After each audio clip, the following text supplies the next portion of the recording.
Hi, how are you? Hey, everybody, it's me, Wally, for Exit Realty Front and Center, my licensed New York State licensed associate real estate broker here. We're located at 1163 Front Street, suite number 2. How sweet is that, huh?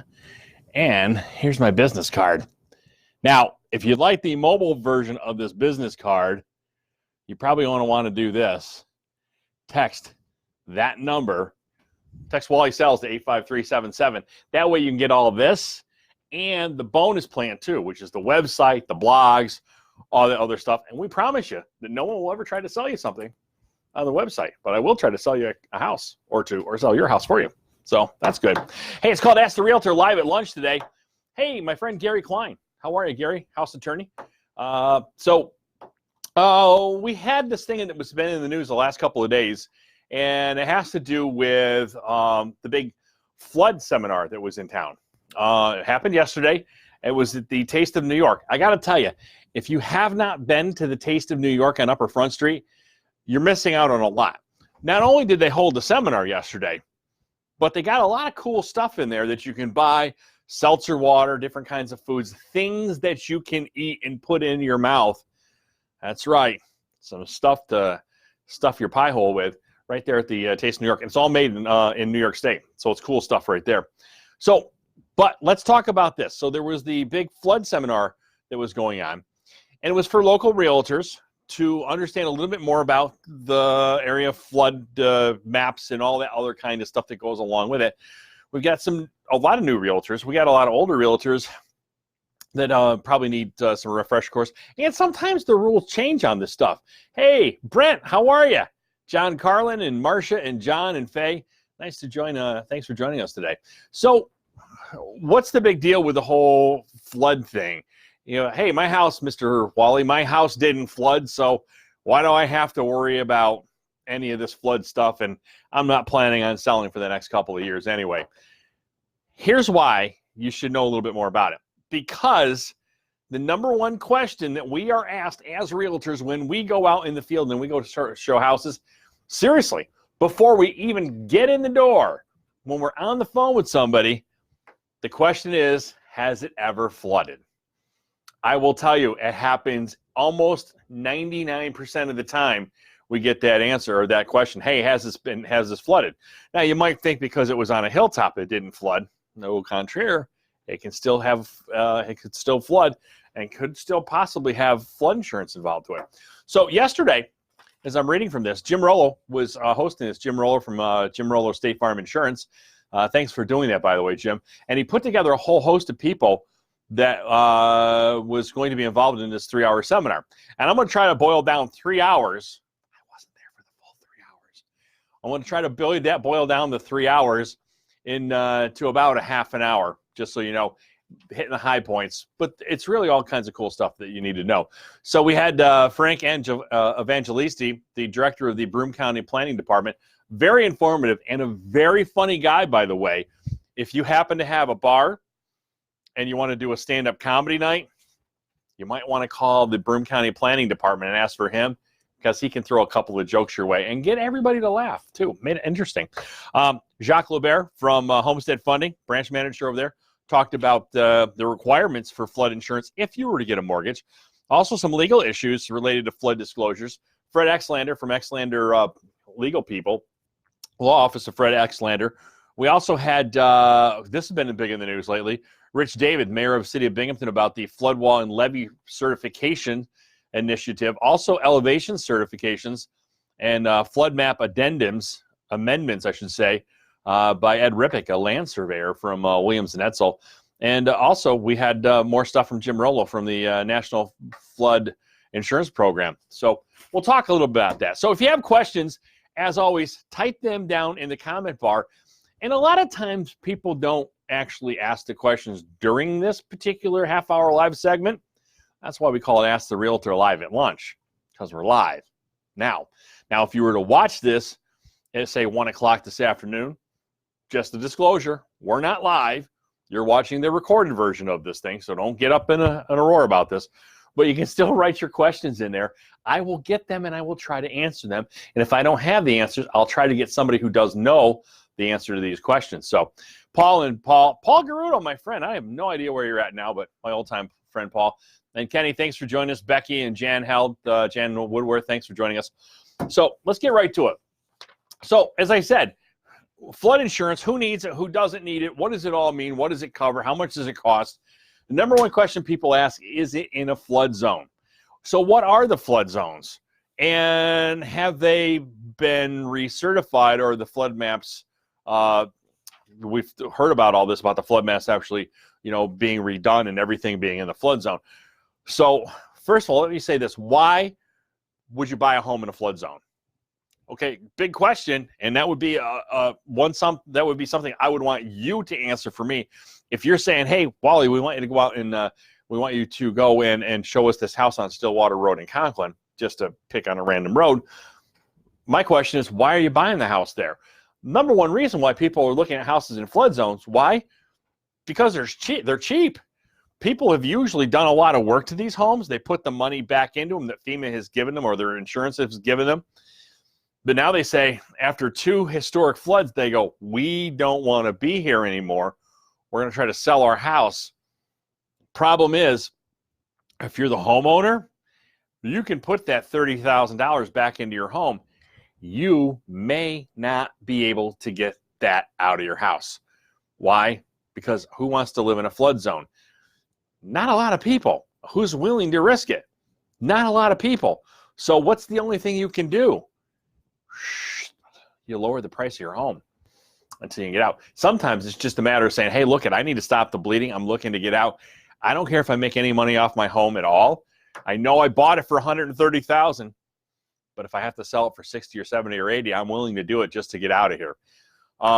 So how do you know if your house is in a flood zone? Well, or if you're looking to buy a home that's in a flood zone, you could ask one of us, your local real estate professional, and we got access to the flood maps just like you do. If you log on to the Broome County GIS, you can do that, and you don't have to be a member. You can just log on and find out where the flood maps are. That should give you a pretty good idea of where the flood maps are. Now, what about the new flood maps? We hear about that. What about all the new work that's being done? Because we heard that, like all of this town or that town was going to be in a flood zone, and boy, it's going to cost an arm and a leg for flood insurance. There has been no new flood maps that have been, I don't know the right terminology, certified or been put in place. They've got them, but they've had to redo them. They started putting them in place in 2006, and then I guess from what I understand in the seminar yesterday, that right around 2010, they were getting ready to put them out there. Then the new flood happened, and 11, and it kind of encompassed all that area and different areas. So they said, well, maybe we put the cart before the horse. So anyway, so how do you find if that house is in a flood zone? And how much flood insurance is it going to require if it is? This is what I do. I call my insurance agent, and I pick up the phone, or I say, hey, I give them the address, and I say, can you tell me, is this going to require flood insurance or not? Chances are they're going to tell me the right answer, and hopefully it's going to be, no, you don't require any flood insurance. So what happens if the house does require flood insurance? And how much is it? I'll give you a personal case in point. I had some people that were coming to me that were looking for a house out in Conklin. Their previous agent wouldn't take them to see certain houses because he said it's going to be about $7,000 in flood insurance. I said, I don't know that answer, but let's go take a look at the house. We went and took a look at the house. I thought for sure there's no way this house is not going to require the maximum amount of flood insurance. Why? Because the Susquehanna River was literally 50 feet from their back door. You could see it, and the water was high. So when I called the insurance company to find out how much it's going to cost, because that's my job. My job is to take care of my buyers and to try to give them all the information I can possibly give them. So when I called, I said, how much is it going to be? Well, is it going to require flood insurance? The answer was yes. Okay, so I'm waiting for the other shoe to drop, $7,000 shoe, right? And then I found out, oh, it's only going to require $400 a year. I went back to my buyers, and they said, wow, this house has all been redone, and it's only going for $80-some thousand, and it's only $400 a year in flood insurance? Okay, sounds like a deal to me. And they made the informed decision to say, yes, we're going to buy the house. We're going to live there. We're going to pay the extra $400 a year. Not a big whip. Sometimes it may be a big deal to people to pay that extra $400 a year. So what happens now? Can those flood rates ever go up? They can. I have another house that's in Conklin. Conklin seems to be the big C word here, or the F word. I have another house in Conklin. I probably should have said the F word, should I? I have another house that's in Conklin that someone bought it. It was in a flood zone. It's close to the river, not on the river, but close to the river. Their flood insurance was this much a year. They said, yeah, we'll take it. How much is this much? I don't remember. That's why I'm making this thing. So the next person that's come in, the house is for sale, the flood insurance now that's required from the next person is going to be substantially higher. Why? Well, because they had a couple add-ons in the flood insurance in the last few years, and I don't really know the exact reasoning behind it. All I know is that it's going to require more flood insurance. So what happens now? If you've got a house that you're looking to buy, and it's going to take, we'll say, $2,000, $3,000 extra in flood insurance, you might just say, well, we'll just pay the money and we'll be done with it. Not the way it's going to work, because that $2,000 or $3,000 is going to be $2,000 or $3,000 extra every single year. Not just a one-time shot, every single year, right? So it's going to be over $100, $120 a month extra added onto your mortgage. That's extra added onto your taxes, added onto your fire insurance. So I don't mean to be going on too long here and boring people by talking about the flood thing, but it's really something you have to know, because every place that we go around here, we have a river or a stream that has probably at one time backed up to a certain extent to flood a lawn, to flood a garage or a basement or whatever. All right. So do you get the flood? If you have a mortgage, by the way, and you're in a flood zone, you need to have flood insurance. You can't get around it. You really can't do that. So here's one thing that came up yesterday, is that if you go in and try to buy your house in a flood zone because it's a cheap house, or it's easy on your pocketbook, we should say, if you were to go and remove that flood insurance, or the requirement for that flood insurance, you might be able to buy a house worth $15,000 to $20,000 more someplace else. Think about that. So if you're thinking about buying your house for $80,000 or $85,000 or $90,000 because that's what you can afford, it's where you want to be, it's in the school district you want to be, now you think to yourself, okay, what if I were to go to a different area in that same school district? Now I might be able to buy a house that's worth $105,000 to $110,000. Buying more house, making the same payment every month. That's really what it comes down to, isn't it? How much money is coming out of my pocket every month to pay my bills? So if I can get a better house in a better area that's not going to flood for the same amount of money, why wouldn't you do it? I think you probably should experience that, or at least, look at that particular option right there. Hey, listen, if you want to know more about this and about some other things, check out my website. It's wallygetitdone.com. You can also, behind me, the big message there, you want my mobile business card that will bring you to everything, including my blog that we're going to talk about coming up. You got to text Wally Sells to 85377. That's Wally Sells to 85377. Is this an advertisement for me? Yes, it is. I want to sell you a house if you want me. Okay. It's pretty fun, by the way. I just had a matter of fact, I just had an accepted offer last night, another one. That makes 4 so far in January. We're getting it done here. So here's some other things about flood zones. Just let me talk about this a little bit more. What if you're already in a flood zone and you want to sell your house? Well, people are going to come in and ask you, did it flood? And if it flooded, you better tell them it did.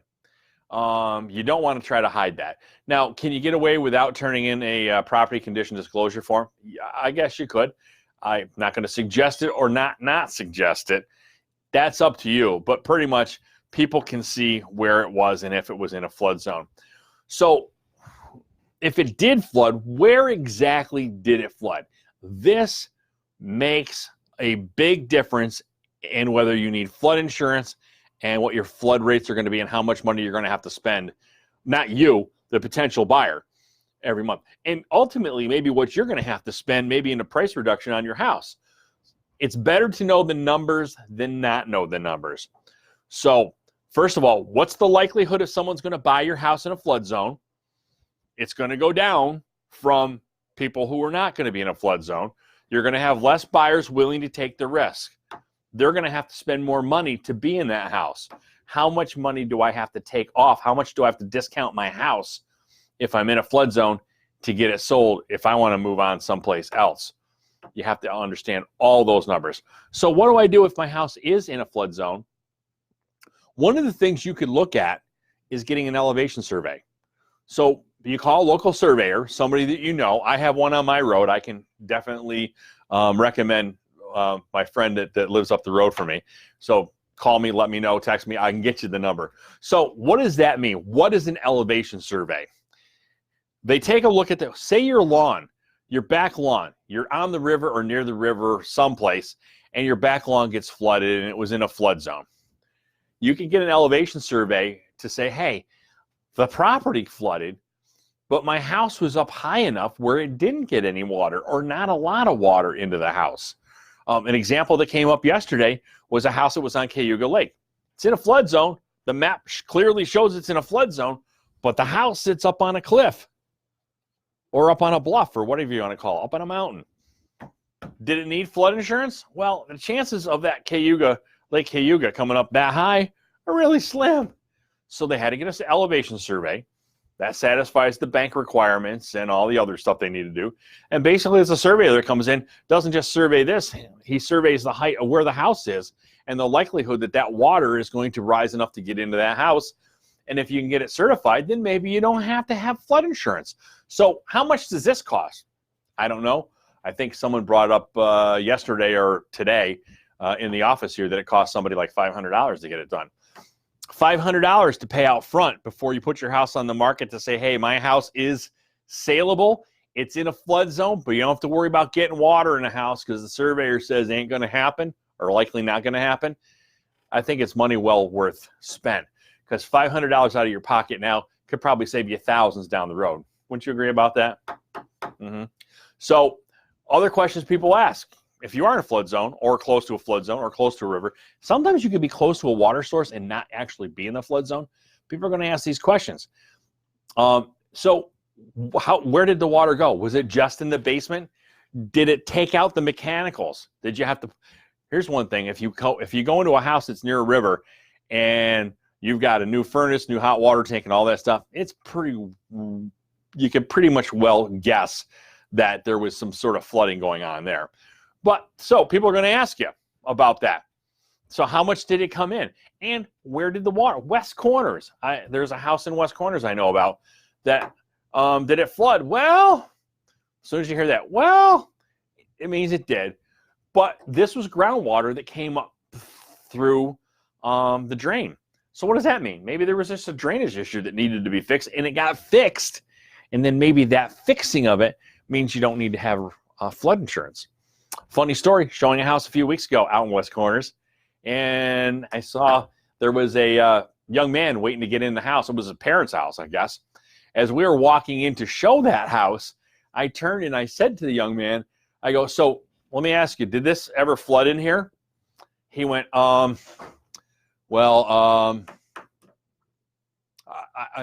don't know. So I turned to the buyer and I said, well, I guess that was a big yes right then. Obviously, it flooded in that area. He just didn't want to get anybody in trouble by giving me the wrong answer. So, again, have the new flood maps been activated? They have not yet. So, what does the insurance companies look at? Or the mortgage companies, I should say. What do they look at when you go to buy your house and it's in a flood zone? They don't look at the maps that have not been activated. They look at the maps that are in place now. Does it mean that down the road... Does it mean that down the road you're not going to get caught into a different area? It doesn't. I mean, there's no certainties on any of that stuff. But here's the thing. know what you need to know, especially if you're living near a river source. I remember when my wife and I were going to go look at a house, I said, I either want acreage or I want to live near the river. Thank goodness she was smarter than me. And she said, there's no way we're living near a river. And I was like, but look here's this house. I could go outside and fish for walleyes every night. And my wife is like, no. I'm like, what? But look, we go swimming every day. It was like, no. Thank goodness she was smarter than I am. And she still is to this day. Thanks, honey. Love you. It's called Ask the Realtor Live at Lunch. Don't forget, you can log on to my website, wallygetsit.done.com. We're going to talk a few other things right now. Get away from the flood thing. Listen, if you got some questions about flood zones and flood insurance and what you need or what you don't need, you can message me right here through this Facebook that I got going on, this Facebook Live, or you can just message me through my app right there. Text Wally sells to 85377. I'll answer it. So let me go through and get to a different section of what I wanted to talk about today real quick, and then we'll be done for it today. And we won't be doing this next week because I'll be on vacation in Florida, hopefully if I can get out on Saturday. So I have a blog that's up right now, and the blog basically is about, at my website, about things to not do to kill your deal. So if you're looking to put an offer in, there are some things that you can do that it's just going to set everybody off, and it's going to make it a lot harder to get to where you want to go. And I want to just go through some of these things for a little bit with you. Negotiation is kind of an art form, and sometimes people get all cranked up when they're in the middle of these deals and they don't listen to their real estate professional about what they should or shouldn't do. And it's not about us trying to make a quick sale. Of course, everybody wants the sale to be quick. They just don't want it to be too quick. And I don't know why, because they're afraid that they're going to miss something. It's our job not to miss stuff. But in negotiating your deal, some things as a buyer that are going to hurt you, putting in a lowball offer. If you're going to go way, way, way far below market value, we've talked about this a few times. I think I talked about it last week, as a matter of fact. If you throw, and I have people, well, we don't know what's going on. You know, they could be really desperate. People, if you got a house that's out there, we'll say for $150,000, and you're going to look at it and you're saying, I'm just going to offer them $95,000. I'm going to tell you, that's a lowball offer. And they're probably going to come back without a counteroffer. It's harder for us to get the seller to counteroffer when you feel like you've been insulted and slapped in the face.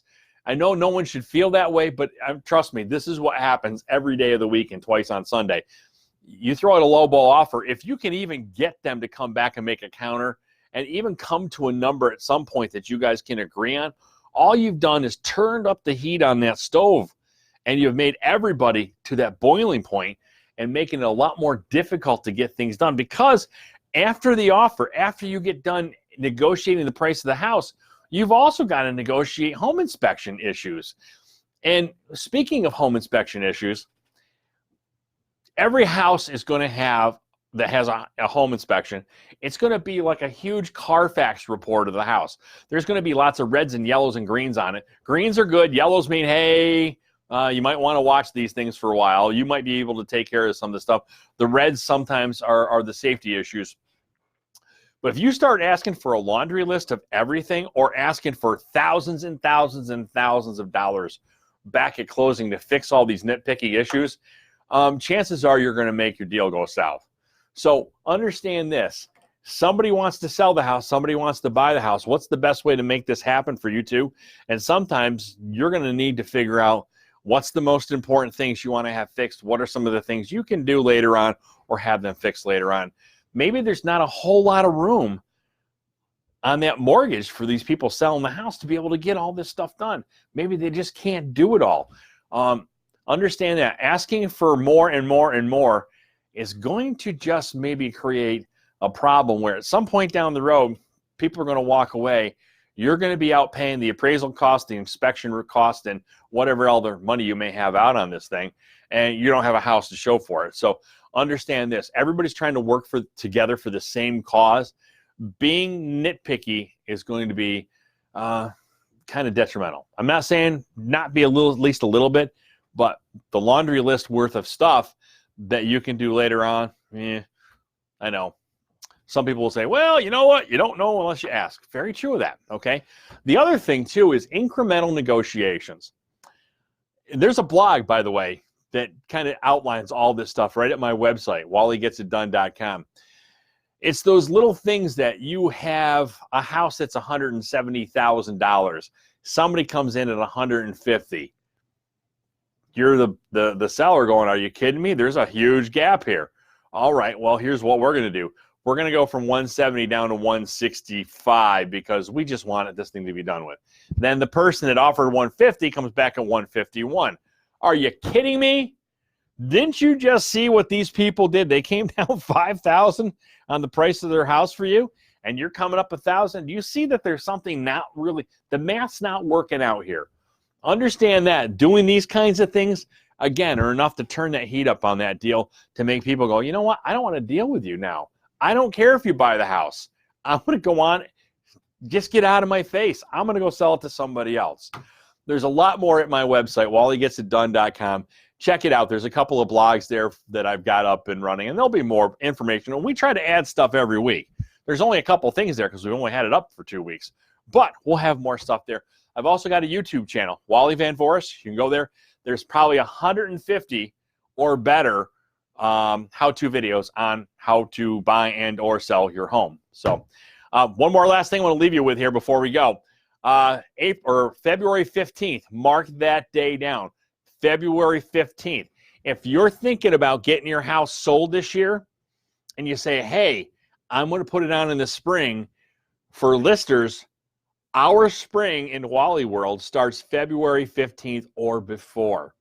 Why? Because we want to have your house on the market and we want to have pictures up and we want people looking at your house while there's still snow on the ground.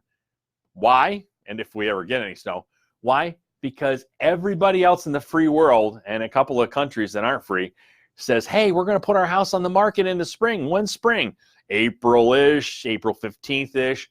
Let's be ahead of the pack. Let's not be part of the pack. Let's make sure that we're leading and we're not following.